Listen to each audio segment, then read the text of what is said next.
नमस्कार दोस्तों, स्वागत है आपका मेरे चैनल सही ट्रेड में। मैं हूं सचिन और आज हम बात करने वाले हैं कमोडिटी के बेसिक्स के बारे में। बहुत सारे लोग स्टॉक मार्केट में ट्रेडिंग करते हैं, इन्वेस्टमेंट करते हैं, लेकिन कई सारे ऐसे लोग हैं जो सिर्फ कमोडिटी में ट्रेडिंग करते हैं।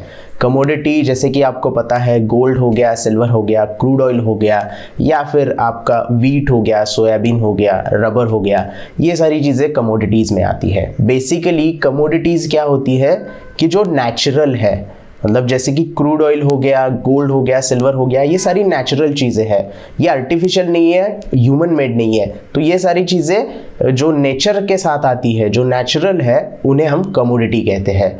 तो कमोडिटी इन्हें इसलिए भी कहा जाता है क्योंकि इनसे एक वैल्यू क्रिएट होती है। सोना हमें मिलता है, उसके बाद उसकी एक वैल्यू क्रिएट होती है। क्रूड ऑयल हमें मिलता है, उसके बाद उसकी एक वैल्यू क्रिएट होती है। So basically commodity is the thing which create the value, which has the value, मतलब उसको एक वैल्यू होती है और जिससे हम ट्रेड कर सकते हैं। तो जैसे स्टॉक मार्केट में हम लोग कंपनीज के शेयर्स ट्रेड करते हैं, बाय और सेल करते हैं, उसी तरीके से हम कमोडिटीज में भी ट्रेडिंग कर सकते हैं, उसे बाय या फिर सेल कर सकते हैं। लेकिन थोड़ा सा डिफरेंस है यहाँ पे कमोडिटीज में और शेयर्स में। शेयर्स में क्या होता है कि हम लॉन्ग टर्म के लिए वो शेयर कंपनी के होल्ड करके रख सकते हैं। कमोडिटी में आपको सिर्फ डेरिवेटिव में ट्रेड करना होता है। तो बहुत सारी चीज़ें आगे इस वीडियो में हम जानेंगे। सबसे पहले टाइप्स जानेंगे कमोडिटी के, उसके बाद कहाँ पे आपको ट्रेड करना है, टाइमिंग्स क्या होते हैं, लॉट किस तरीके के होते हैं, मार्जिन किस तरीके के मिलता है, ये सारी चीज़ें आज इस वीडियो में हम डिस्कस करने वाले हैं। सो सबसे पहले हम देखेंगे कमोडिटी के टाइप्स के बारे में। तो जैसे कि आपको पता है, कमोडिटीज़ के 4 टाइप होते हैं। सबसे पहला टाइप है एग्री कमोडिटीज़। एग्री कमोडिटीज़ मतलब जो किसान खेती करता है, जैसे कि वो राइस या फिर गेहूं, ज्वार, बाजरी, ये सारी चीज़ें उगाता है, उसकी ट्रेडिंग होती है, उसे एग्री कमोडिटीज़ में उसको एग्री कमोडिटीज़ में काउंट किया जाता है। अब एग्री कमोडिटीज़ के एग्जांपल हम देखेंगे तो कॉटन है, सोयाबीन है, कॉर्न है, रबर है, वीट है, ये सारे एग्री कमोडिटीज़ के एग्जाम्पल है जिसमें आप ट्रेड कर सकते हो फ्यूचर्स और ऑप्शन में भी। आगे देखेंगे किस तरीके से इसमें ट्रेड होता है और किस तरीके से आपको इसमें टाइमिंग्स और सारी चीज़ें फॉलो करनी होती है। ये पहला टाइप हो गया एग्री कमोडिटीज का। दूसरा जो टाइप होता है वो है बेस मेटल का। अब बेस मेटल में क्या क्या चीजें आती है, जैसे एल्यूमिनियम हो गया, लीड हो गया, निकेल हो गया, कॉपर हो गया, या फिर जिंक हो गया। तो ये सारी चीजें जो है वो बेस मेटल्स में आती है, जैसे कि स्टील्स, एल्यूमिनियम, ये सारी चीजें आपको बेस मेटल्स में काउंट होती है, जो बेस मेटल कमोडिटीज होती है। तीसरा जो टाइप है वो है प्रीसियस मेटल, या फिर इसको आप बुलियंस भी कह सकते हैं। अब प्रीसियस मेटल में क्या आएगा, सिल्वर आएगा और आपका गोल्ड आएगा। तो गोल्ड और सिल्वर जो है वो प्रीसियस मेटल में, या फिर इसे बुलियंस भी बोला जाता है। आपने सुना होगा मार्केट में बहुत सारे बुलियन, मार्केट में बहुत तेजी है, यानी कि सोने और चांदी में बहुत सारी तेजी आ रही है या फिर मंदी आ रही है, ऐसे लोग यहाँ पे बात करते हैं। चौथा जो टाइप है वो है एनर्जी का। अब एनर्जी में क्या क्या चीजें आएगी, जैसे क्रूड ऑयल हो गया और नेचुरल गैस हो गया। ये 2 चीजें जो है वो कमोडिटीज जो है वो एनर्जी में काउंट होती है। इस प्रकार से आपको agree commodity, base metal, precious metal, या फिर इसको बुलियंस भी बोल सकते हैं, और एनर्जी, ऐसे 4 कमोडिटी के टाइप्स आते हैं जिसके अंडर आपको डिफरेंट कमोडिटीज मिल जाती है ट्रेड करने के लिए। तो ये तो हो गए उसके टाइप्स। अब टाइप तो हमने जान लिए, अब कहाँ पे ट्रेड करना है। एक्सचेंजेस का भी तो हमें पता होना चाहिए कि कहाँ पे हम इसे ट्रेड कर सकते हैं। जैसे स्टॉक मार्केट में हम किसी भी कंपनी को ट्रेडिंग करने के लिए हमारे पास बॉम्बे स्टॉक एक्सचेंज है, और जहाँ पे हम निफ्टी जिसे कहते हैं, निफ्टी की कंपनियां जहाँ पे ट्रेड होती है वो है नेशनल स्टॉक एक्सचेंज।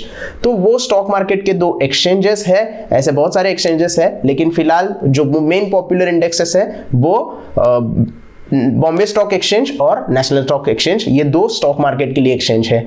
उसी तरीके से अगर आपको कमोडिटीज में ट्रेड करना है तो कमोडिटीज के ट्रेड करने के लिए भी 2 मेन एक्सचेंजेस है। पहला है MCX, जिसे हम मल्टी कमोडिटी एक्सचेंज भी कहते हैं, जहां पे बहुत सारी जो नॉन एग्री कमोडिटीज है वो ट्रेड होती है। नॉन एग्री कमोडिटीज में कौन सी आएगी, जैसे कि बेस मेटल हो गए, आपका एल्यूमिनियम हो गया, लीड हो गया, या फिर आपका निकेल हो गया, सिल्वर हो गया, क्रूड ऑयल हो गया, ये सारी जो है वो MCX के ऊपर ट्रेड होती है। और दूसरा है NCDEX, national commodity and derivative exchange. इस पे most of the agree commodities trade होती है। तो ये दो मेन एक्सचेंजेस है जहां पे आप एग्री कमोडिटीज और नॉन एग्री कमोडिटीज की ट्रेडिंग कर सकते हैं और उस पे आपका प्रॉफिट भी कमा सकते हैं। अब तीसरी चीज यहां पे आती है निकल के कि कैसे ट्रेड करें। स्टॉक को तो हम लेके लॉन्ग टर्म के लिए होल्ड कर सकते हैं, अपना पोर्टफोलियो बना सकते हैं जो हमें अच्छा खासा प्रॉफिट दे के जाता है। स्टॉक्स में हम लोग फ्यूचर और ऑप्शंस में भी ट्रेड कर सकते हैं, लेकिन क्योंकि कमोडिटीज आप होल्ड नहीं कर सकते, इसकी वजह से कमोडिटीज में सिर्फ डेरिवेटिव्स में ट्रेडिंग होती है। आप ऐसा नहीं है कि आप क्रूड ऑयल लोगे और लाइफ लॉन्ग के लिए होल्ड करके रखोगे और उसका जो स्टॉक जैसे आपको रिटर्न मिलता जाएगा, नहीं, कमोडिटीज में सिर्फ डेरिवेटिव्स में ट्रेडिंग होती है। इसकी वजह से आपको सिर्फ फ्यूचर में ट्रेडिंग करनी होगी या फिर ऑप्शंस में भी ट्रेडिंग आप इसमें कर सकते हैं। हालांकि ऑप्शंस में थोड़ा सा वॉल्यूम कम रखते हैं, बहुत सारे लोग जो होते हैं वो फ्यूचर में ही ट्रेडिंग करना यहाँ पे पसंद करते हैं। क्योंकि ये फ्यूचर का पार्ट है या डेरिवेटिव का पार्ट है तो यहाँ पे आपको मार्जिन भी मिल जाता है या फिर मार्जिन लेके ही यहाँ पे काम करना होता है। क्योंकि अगर आप सोने की बात करोगे तो लगभग 51,000 रुपए का सोना अभी चल रहा है। तो सोने का अगर लॉट 1 किलो का आता है तो उतना पूरा अमाउंट, कॉन्ट्रैक्ट की पूरी वैल्यू किसी के बस में नहीं है देना। इसकी वजह से क्या होता है कि span margin plus exposure margin आपको मिल जाता है, उस हिसाब से आपको मार्जिन लेके कमोडिटीज में ट्रेड करना होता है। सेफ्टी और ट्रांसपेरेंसी की बात करें तो सेबी जो है वो इन एक्सचेंजेस पे नज़र रखती है कि कहीं कोई प्रॉब्लम ना हो जाए। जैसे सेबी कंट्रोल करता है निफ्टी, बैंक निफ्टी और इंडाइसेस को, स्टॉक मार्केट को जैसे मॉनिटर करता है, वैसे ही सेबी कमोडिटी मार्केट को भी मॉनिटर करता है। और कोई भी वहाँ पे प्रॉब्लम अगर क्रिएट हो जाए तो सेबी उसे सॉल्व करने के लिए बैठा है। तो जो कंट्रोलर होता है सारी चीज़ों का वो सेबी है। वहाँ पे सेबी अच्छी तरीके से सारी चीज़ें कंट्रोल करता है। तो आपका ये भी डर निकल जाएगा कि कमोडिटी मार्केट के ऊपर किसका मॉनिटराइजेशन है, कौन मॉनिटर कर रहा है। कई ये क्रिप्टो करेंसी की तरह कोई ऐसा नहीं है कि जहां पे कोई रेगुलेटर ही नहीं है, तो यहां पे आपको घबराने की जरूरत नहीं है। सेबी इन चीजों को रेगुलेट करती है और सारी चीजें अच्छे से आपको वहां पे पता चलती है। उसके बाद आते हैं सबसे इंपॉर्टेंट टाइमिंग के बारे में। स्टॉक मार्केट का टाइम हमें पता है, 9 बजे प्री ओपनिंग होती है, 9:15 को मार्केट ओपन होता है, 3:30 बजे मार्केट बंद हो जाता है। कमोडिटी मार्केट में ट्रेडिंग करने के लिए आपको थोड़ा लंबा टाइम मिलता है, क्योंकि कमोडिटी की जो कीमतें हैं, क्योंकि या फिर कमोडिटी के जो प्राइजेस ऊपर नीचे होती है वो ग्लोबल से आपको थोड़े से उसके क्यूज लेने पड़ते हैं। क्योंकि रशिया क्रूड का उत्पादक है या फिर कहीं और से आपको कोई और चीज़ें कमोडिटीज जैसे मिलती है। तो क्रूड ऑयल को आप देखोगे तो सऊदी अरेबिया क्रूड का एक उत्पादक है, तो वहाँ पे अगर कुछ हलचल हो जाए तो क्रूड के प्राइजेस में चेंज होती रहती है। और इसी वजह से हमें ग्लोबल के ऊपर थोड़ा सा रिलाय होना पड़ता है, ग्लोबल जो क्यूज है उसको लेने पड़ते हैं और उसके बाद ही आप कमोडिटीज में अच्छे तरीके से ट्रेडिंग कर सकते हैं। क्योंकि क्या है, ट्रेडिंग करने के लिए आपको या तो चार्ट चाहिए या तो थोड़े से फंडामेंटल्स चाहिए। चार्ट के बारे में तो हम कहीं भी देख सकते हैं, प्राइस ऊपर नीचे हो रही है उस हिसाब से ट्रेड ले सकते हैं। लेकिन अगर कोई ग्लोबल इवेंट हो गया, मान लीजिएगा सऊदी अरेबिया में जो क्रूड उत्पादन है वो थोड़ा सा डाउन हो गया, तो यहाँ पे कीमतों का असर हो जाएगा। या फिर सोना खरीदे में कोई गिरावट आ जाएगी तो सोने की कीमतों में वहां पे आपको इफेक्ट दिख सकता है। कोई ऐसी वॉर सिचुएशन आ गई, जैसे कि अभी रशिया और यूक्रेन का वॉर चल रहा है, तो उस वॉर सिचुएशन में आप देख सकते हैं कि क्रूड ऑयल की कीमतें बढ़ गई है, क्योंकि रशिया जो है वो एक क्रूड का उत्पादक है। या फिर यूक्रेन और रशिया दोनों मिलकर वीट बहुत ज़्यादा उत्पाद करते हैं, तो वो बाहर बेचते हैं, तो वहाँ की प्राइसेस भी बढ़ने की आशंका होती है। तो ऐसे जो ग्लोबल सिचुएशन होती है उसका भी हमें थोड़ा सा ध्यान रखना होता है और उसके बाद ही आपको कमोडिटीज़ में ट्रेडिंग अच्छी तरीके से कर सकते हो आप। अब टाइमिंग्स की पहले बात कर लेते हैं, उसके बाद एक और बात बताऊंगा आपको जो कि इंटरेस्टिंग है। टाइमिंग्स की अगर बात करें तो नॉन एग्री कमोडिटीज का टाइमिंग जो है वो है सुबह 9 बजे शुरुआत होता है ट्रेड करने के लिए। यहाँ पे कोई प्री ओपनिंग या ऐसी कोई चीज नहीं होती है जैसे हमें स्टॉक्स में देखने के लिए मिलती है। 9 बजे आपकी डायरेक्टली ट्रेडिंग यहाँ पे शुरू हो जाती है।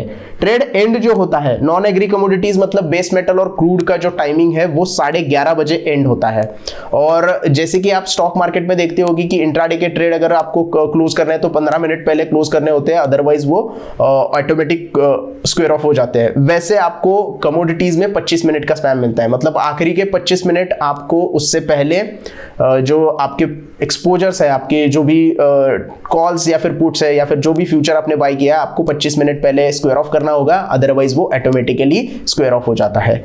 एग्री कमोडिटीज का टाइमिंग अगर देखोगे तो सुबह 9 बजे इसमें ट्रेडिंग शुरू हो जाती है और 5 बजे तक ही ट्रेडिंग यहाँ पे आपकी चलती है। ये जो टाइमिंग्स है आपको पता होने चाहिए कि किस टाइमिंग पे आपको ट्रेड करना है। नॉन एग्री कमोडिटीज में आपको रात में भी ट्रेड करने के लिए मिल सकता है 11:30 बजे तक, और एग्री कमोडिटीज में आप 5 बजे तक ट्रेड कर सकते हैं, जो कि स्टॉक मार्केट 3:30 बजे बंद होता है, तो उसके बाद भी आपको 1.5 घंटा मिलता है एग्री कमोडिटीज में ट्रेड करने के लिए। तो ये टाइमिंग्स आपको पता होने चाहिए। दूसरी चीज यहाँ पे है कि मोस्ट ऑफ द टाइम जो कमोडिटीज होती है वो किसके लिए ट्रेड होती है? जो हेजिंग करते हैं। 2 तरीके के कमोडिटी में ट्रेडिंग लोग करते हैं। एक होते हैं स्पेक्युलेटर्स, जिन्हें हम ट्रेडर्स भी कहते हैं, जो डेली प्राइस एक्शन या फिर इंडिकेटर की बात करके उसमें डेली जो है इंट्राडे या फिर थोड़ा सा स्विंग ट्रेडिंग के लिए ट्रेड लेते हैं। लेकिन जो एक्चुअल में कमोडिटीज यूज करते हैं वो हेजिंग के लिए यूज की जाती है।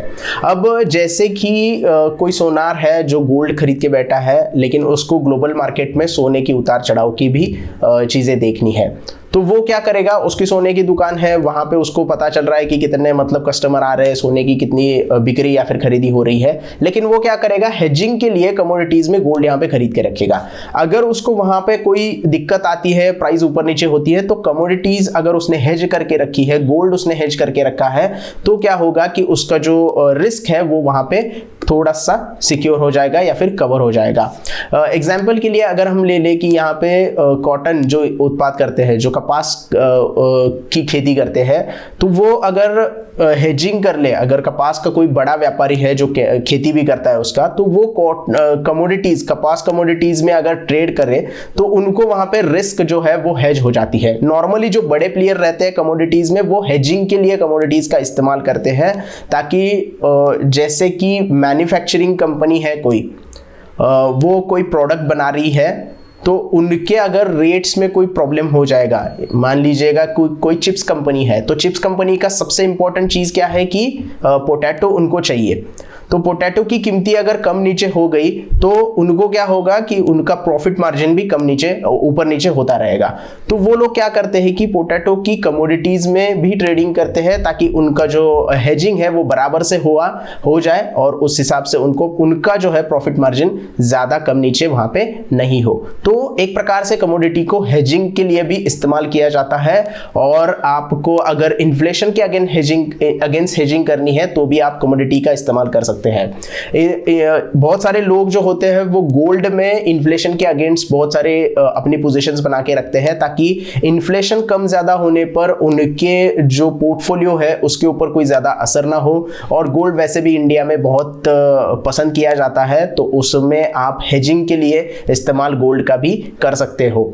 लेकिन इसमें आपको क्या करना होता है, फ्यूचर में ट्रेडिंग करनी होती है, तो हर महीने क्योंकि ये डेरिवेटिव है और फ्यूचर में ट्रेड होता है, तो इसकी एक एक्सपायरी होती है। तो हर कमोडिटीज की अलग अलग एक्सपायरी आपको देखने के लिए मिलती है। आप जो भी प्लेटफॉर्म यूज करते हो उसके ऊपर जो भी अप्रैल का फ्यूचर रहेगा, मई का फ्यूचर रहेगा या फिर जून का फ्यूचर रहेगा, उसकी एक्सपायरी डेट वहां पे आपको मिल जाएगी, और उस हिसाब से आपको जो होते हैं वो या तो रोल ओवर करने होते हैं, या तो आपकी पोजिशन क्लोज करके दूसरे मंथ में आपको जो कंटिन्यू अगर ट्रेड करना है, तो वो सारी चीजें आपको जस्ट लाइक स्टॉक में फ्यूचर आप करते हो उसी तरीके से कमोडिटीज में करना होता है। लेकिन उसका जो लॉट होता है, वो मार्जिन होता है, वो थोड़ा सा स्टॉक से अलग होता है। अब हम देखेंगे थोड़ा सा लॉट साइज के बारे में, कौन से कमोडिटी के लिए कितना लॉट साइज होता है। 1 रुपया अगर उस कमोडिटी में प्रॉफिट मिलेगा आपको, तो आपको कितना वहां पे लॉट के हिसाब से प्रॉफिट मिलेगा, और टिक साइज के हिसाब से कितना प्रॉफिट मिलेगा, ये भी थोड़ा सा हम आज देख लेते हैं। तो सबसे पहले हम यहां पे लेंगे क्रूड ऑयल को। क्रूड ऑयल का जो लॉट होता है, जैसे कि आपको पता है क्रूड ऑयल बैरल्स में मिलता है। एक बैरल का मतलब उसका यूनिट होता है 1 बैरल का, तो उसका जो लॉट होता है वो 100 का होता है। मतलब आपको एक साथ 100 बैरल का वहां पे ट्रेड या फिर सौदा मारना होता है। मतलब आप एक यूनिट अगर सिलेक्ट करते हो तो आप 100 बैरल वहां पे सिलेक्ट करते हो। तो अगर क्रूड ऑयल का जो टिक साइज है वो 1 रुपए का है, मतलब अगर क्रूड ऑयल 7,700 रुपए का है और वो 7,701 रुपए हो गया तो आपको 100 रुपए का वहां पे प्रॉफिट हो जाएगा। इस तरीके से जैसे जैसे क्रूड ऑयल अगर एक दिन में 100 रुपए से बढ़ता है तो 100 × 100 आपको वो मल्टीप्लाई करके उतना जो प्रॉफिट होगा आपको वहां पे मिल जाएगा। तो इस तरीके से आपको क्रूड ऑयल में प्रॉफिट जो होता है वो मिल जाता है। प्रॉफिट लॉस एवरी टिक, एक टिक मतलब स्टॉक में जैसे हमारी टिक जो रहती है वो 0.05 की रहती है, क्योंकि कोई भी स्टॉक अगर बढ़ता है, जैसे कि मान लो अभी आपको बैंक ऑफ बड़ौदा का स्टॉक ले लिया एग्जांपल में, उसकी प्राइस अगर मान लो चल रही है 115 रुपए, तो उसको अगर बढ़ना होगा तो 115.05 में चला जाएगा। वैसे ही क्रूड ऑयल अगर बढ़ता है तो वो 1 रुपए से बढ़ता है। इसकी वजह से 1 रुपए अगर आप बढ़ेगा तो आपका लॉट के हिसाब से 100 रुपए आपको प्रॉफिट वहां पे मिल जाएगा। इसका यूनिट जो रहता है वो बैरल्स में रहता है, क्योंकि बैरल्स में उसका काउंटिंग होता है। दूसरा है नेचुरल गैस। ये थोड़े से कम मैंने सिर्फ एग्जांपल लिए हैं, इस हिसाब से आप बाकी के भी देख सकते हैं। नेचुरल गैस का जो लॉट है वो 1200 का लॉट आता है और उसका जो यूनिट है वो MMBTU का यूनिट है। मतलब अगर टिक हिसाब से 1 रुपया अगर नेचुरल गैस में बढ़ोतरी आती है, मान लीजिएगा नेचुरल गैस की प्राइस अभी फॉर एग्जांपल के लिए मान लीजिएगा नेचुरल गैस की प्राइस जो है वो 200 रुपए चल रही है, तो 200 से 201 रुपए अगर नेचुरल गैस हो गया तो उसमें आपको 1200 रुपए का प्रॉफिट हो जाएगा। और उसकी जो टिक साइज है वो 0.10 की है। मतलब अगर 200 रुपए प्राइस है और 200 रुपए 0.10 पैसा अगर बढ़ गया तो आपको 125 रुपए यहाँ पे प्रॉफिट मिल जाएगा। तो इस तरीके से आपको क्या होता है कि कैलकुलेट करना होता है और उसके हिसाब से आपको टिक साइज के हिसाब से जो आपका लॉट है वो डिसाइड करना होता है। गोल्ड की अगर बात करें तो गोल्ड केजी में आपको मिलता है, तो 1 किलो का एक लॉट आता है गोल्ड का। गोल्ड में गोल्ड आपको मिनी भी ट्रेड करने के लिए मिलता है या फिर गोल्ड प्लेटेड जो होते हैं वो भी आपको ट्रेड करने के लिए मिलते हैं, जो 8 ग्राम और 1 ग्राम के होते हैं। तो गोल्ड में मैंने एग्जाम्पल के लिए यहाँ पे सिर्फ 1 केजी का दिया है, लेकिन आप गोल्ड मिनी या फिर गोल्ड प्लेटेड भी ट्रेड कर सकते हैं, जो कि कम लॉट में आपको मिल जाएगा। तो गोल्ड अगर 1 रुपए से बढ़ता है तो आपको 100 रुपए यहाँ पे प्रॉफिट हो जाता है। उसका टिक साइज भी 1 होता है, जस्ट लाइक आपका जो बैरल है क्रूड ऑयल का, उसी तरीके से। कॉपर की अगर बात करें तो 2500 का कॉपर का लॉट है, टिक साइज इसका 0.05 है। मतलब एक टिक अगर बढ़ेगा तो 125 रुपए आपको मिलेंगे और 1 रुपए से अगर वो ट्रेड ऊपर हो जाएगा तो आपको 25 रुपए यहाँ पे फायदा हो जाएगा। सिल्वर की बात करें तो सिल्वर 30 का लॉट होता है और केजी में यहाँ पे काउंट होता है। 30 किलो का एक लॉट होता है, 1 रुपए बढ़ेगा तो 30 रुपए मिलेंगे और एक टिक भी उसका 1 का होता है, तो आपको यहाँ पे प्रॉफिट एंड लॉस 30 रुपए के हिसाब से ही हो जाएगा।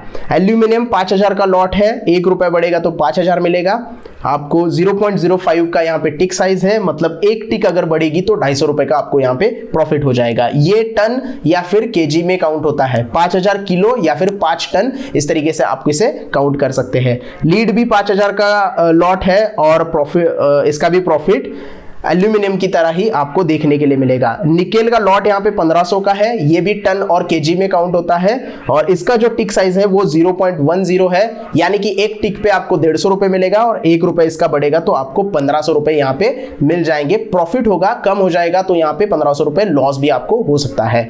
सो ये इस तरीके से आपको कमोडिटीज के लॉट्स के बारे में पता होना चाहिए और उसके बाद जो है आपको ट्रेडिंग आवर्स के बारे में पता होना चाहिए। प्लेटफॉर्म आप कोई भी कर सकते हो, क्योंकि सेबी के नए रूल के हिसाब से मार्जिन तो हर जगह पे आपको इनिशियल मार्जिन जो है 100% ही देना पड़ता है। अब वैसे वहां पे कोई एक्स्ट्रा छूट जो है वो नहीं मिलती है। तो एलिस व्यू है या फिर जीरोदा है, अपस्टॉक्स है या फिर आप फायर्स में भी अकाउंट ओपन कर सकते हो। तो डिफरेंट प्लेटफॉर्म आपके लिए मिल जाते हैं कमोडिटी ट्रेडिंग के लिए। अगर कमोडिटी ट्रेडिंग के लिए आपको अकाउंट ओपन करना है तो लिंक डिस्क्रिप्शन में मैंने दे दी है, आप वहां से जाके अकाउंट ओपन कर सकते हो और कमोडिटी में ट्रेडिंग आपकी जो शुरुआत कर सकते हैं। So that's it for today. ये था बेसिक्स ऑफ कमोडिटीज ट्रेडिंग, जो कि आगे आने वाले वीडियोज में और थोड़े जो स्ट्रेटजीज है या फिर किस तरीके से एक्चुअल में ट्रेड करना है, ये सारी चीजें मैं आगे आने वाले वीडियो में लेके आऊँगा। टिल देन सब्सक्राइब कीजिएगा, लाइक कीजिएगा और ज्वाइन बटन दे दिया है प्रीमियम कंटेंट के लिए। आप हमें डायरेक्टली ज्वाइन कर सकते हैं जिससे आपको स्टॉक मार्केट के प्रीमियम कंटेंट के बारे में भी पता चलेगा। So that's it for today. I hope आपको वीडियो अच्छे से समझ में आ गया होगा। वीडियो पसंद आया हो तो प्लीज लाइक कीजिएगा, कमेंट कीजिएगा, सब्सक्राइब कीजिएगा। धन्यवाद।